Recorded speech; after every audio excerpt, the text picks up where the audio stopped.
గోదావరికంలో వినాయక నిమజ్జనానికి ఏర్పాట్లు పూర్తి చేశాం వెల్లడించిన స్థానిక సంస్థల అదనపు కలెక్టర్ జె అరుణశ్రీ.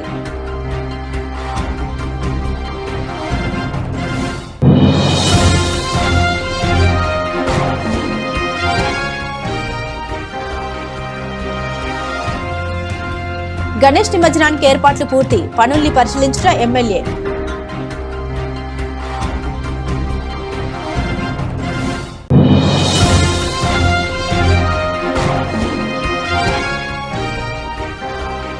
గోప్యంగా గంజాయి అక్రమ రవాణా చేస్తున్న 2 వ్యక్తుల్ని పట్టుకున్న గోదావరికని 1 టౌన్ పోలీసులు.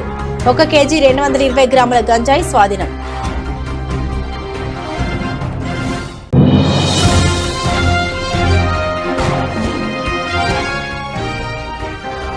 సిఐటియు సొంత ఇంటి అమలు పోరాటాన్ని తప్పుదోవ పట్టిస్తున్న నాయకులకు బుద్ధి చెప్పండి. గోడ పోస్టర్ ఆవిష్కరణలో మెండే శ్రీనివాస్ ఆర్జీవన్ కార్యదర్శి.